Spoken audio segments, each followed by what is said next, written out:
Últimas noticias. Actualidad. Economía. Finanzas. Macro.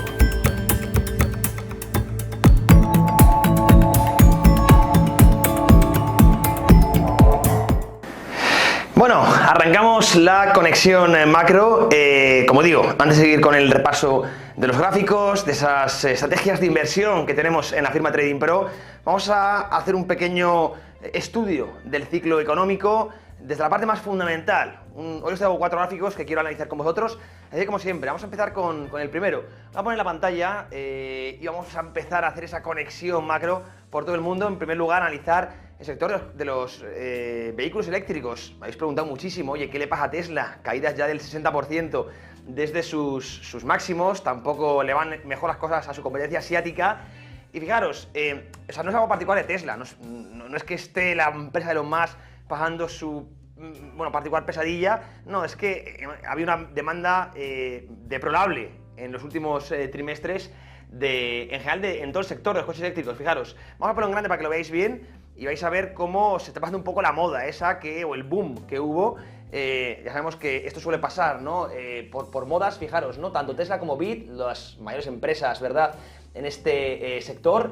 Fijaos, ahí os pongo el Q1 del 2023, el del 2022 y el del 2024. Y fijaros, el 2024, la caída que ha tenido, ¿verdad? Tanto en BYD como también Tesla. BYD brutal también, ¿eh? Es decir, que parece que se está pasando un poquito esa euforia. Y además lo decimos después de que en Semana en España ya hemos visto esas tremendas colas, ¿verdad?, en los sitios de carga. Muchos países aún no están preparados, ¿no?, a nivel de infraestructura para dar cabida a esta nueva generación de coches que aún no tienen la autonomía que quizá uno buscaría y que, bueno, pues muchas personas quizás se han lanzado demasiado pronto a comprar. Esto es una opinión personal, evidentemente cada uno tendrá la suya, pero bueno, pues toda esa euforia inicial, pues parece que a nivel de demanda, que el mercado nunca miente, el mercado es el que es soberano, pues está pasando, esto está afectando a las entregas, a las ventas, y eso que Tesla parecía contrarrestar toda esta mala noticia subiendo los precios de uno de sus principales modelos. Esto lo suele interpretar bien el mercado, ¿no? Subidas de precios es que hay demanda, ¿no? Aún tiene más demanda que oferta y por eso se tienden a subir los precios. Bueno, veremos si es una estrategia simplemente de semi-marketing o qué, pero desde luego la caída en ventas derivada de una caída evidentemente de la demanda global, porque estamos hablando de dos empresas que venden prácticamente para todo el mundo, sobre todo hablamos de Tesla, pues es notoria, es notoria.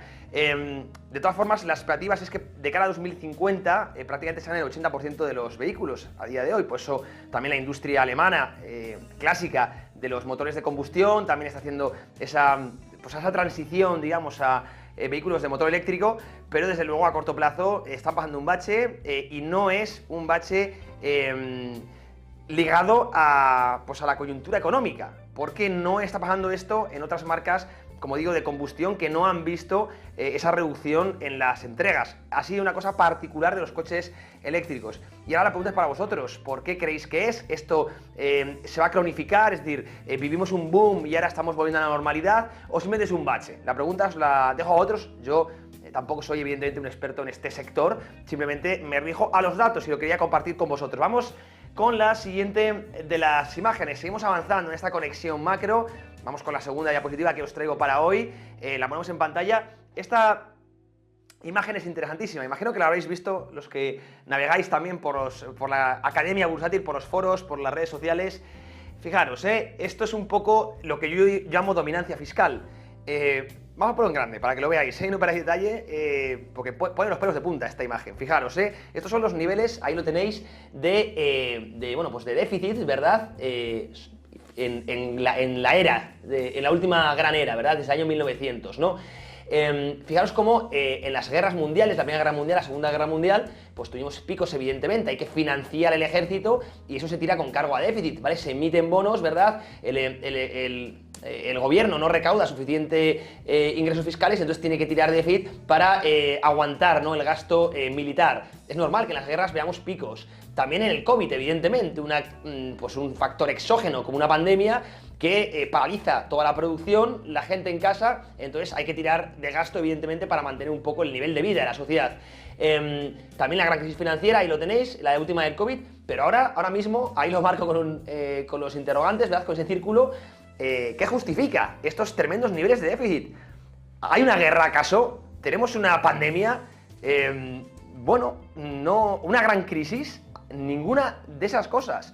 Estamos en unos niveles terroríficos de déficit sin ninguna justificación. Esto es lo preocupante. Mi explicación es que el COVID ha dejado secuelas más allá del tema de la salud, ¿verdad? También a nivel económico. Parece que se están normalizando estos extremos niveles de deuda. Básicamente estamos cogiendo producción futura, trayéndola al presente. Es el egoísmo intergeneracional que llamo yo, ¿verdad? Dejándole una hipoteca a futuras generaciones, a nuestros hijos, nietos, terrorífica. A mí, sinceramente, es una cosa que me enfada bastante. Aquí lo habréis notado porque ponemos mucho el grito en el cielo, ¿verdad? Con todo este sobreendeudamiento que estamos teniendo. Pero es que este gráfico me parece brutal, es decir, compara situaciones de guerra que pueden necesitar justificación, esto ya entraría a debate, porque el hecho de que los gobiernos puedan emitir deuda y además ser financiada por la banca central, pues puede ser uno de los motivos que alargue tanto las guerras, porque si tuvieran que recaudar vía impuestos para sostener el ejército militar, quizá las guerras durarían mucho menos, ¿no? Pero esto es otro debate. Pero bueno, pues se puede justificar, en cierto modo, evidentemente con una gran crisis, una gran crisis financiera, pues política contracíclica, si el sector privado no gasta, que lo haga el sector público. Bueno, esto es un poco keynesiano, pero bueno, tendría cierta validez académica. El COVID, evidentemente, lo hemos comentado, pero es que ahora no hay ninguna explicación, o yo no la veo. Yo, por lo menos, no la veo. Y por eso os pregunto a vosotros, oye, ¿qué pasa aquí, verdad? Y el problema es que se está normalizando, porque preguntas a los políticos y nadie está hablando de esto. En Estados Unidos esto es como la ventana de Overton, ¿no? Poco a poco se va metiendo hasta que se ve normal, se ve como la norma, no lo extraño, ¿verdad? Peligroso, muy peligroso lo que estamos viviendo en este año 2023, 2024, 2025, no va a cambiar. Y esto no es que sea una cosa propia de Biden, si ya Donald Trump empezó con todo esto, ¿no? No sé, a mí sinceramente es algo que me preocupa bastante. Pero bueno, ahora os voy a leer vuestra opinión. Vamos a la siguiente diapositiva, seguimos avanzando. La tercera que tenemos para la conexión macro de hoy.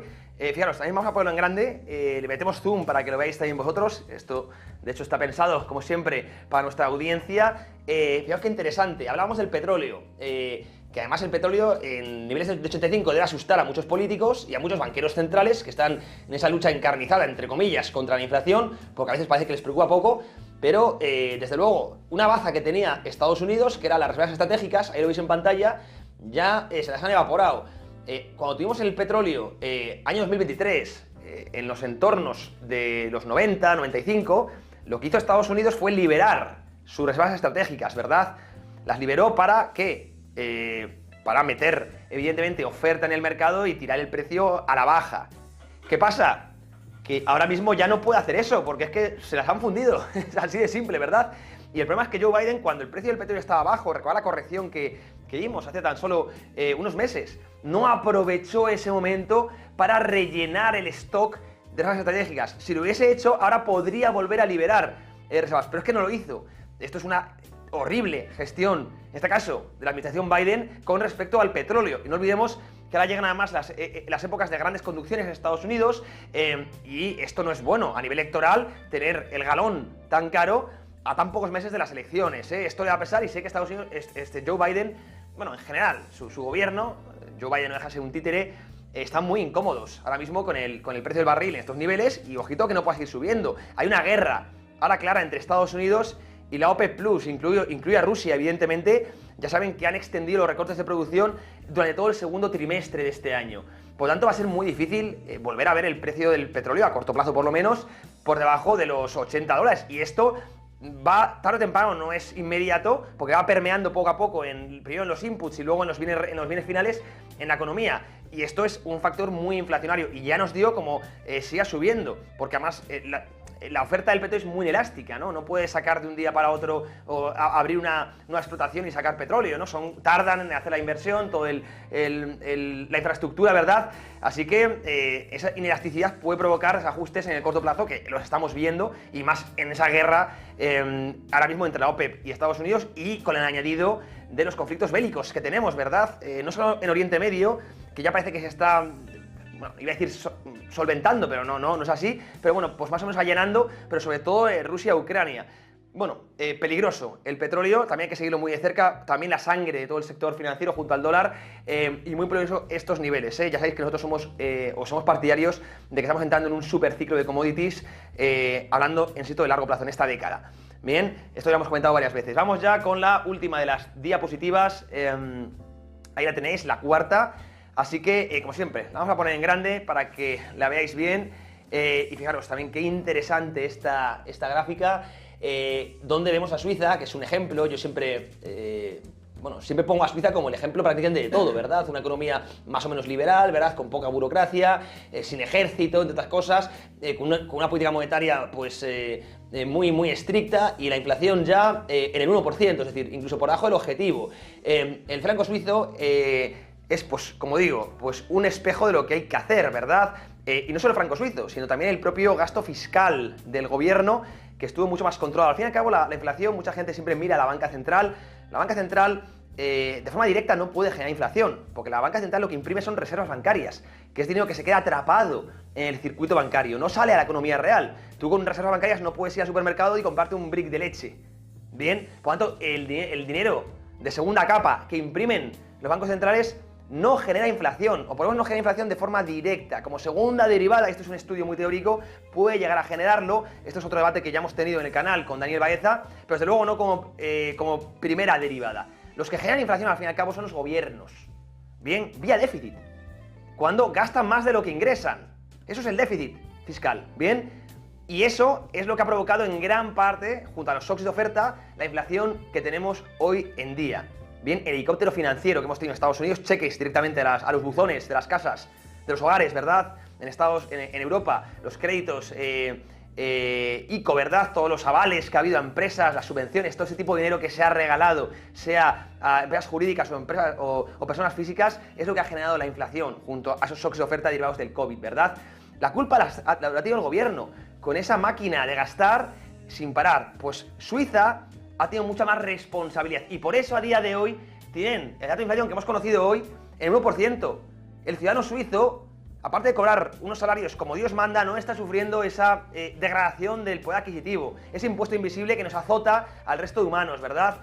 Eso es hacer las cosas bien, y eso es lo que está haciendo Suiza.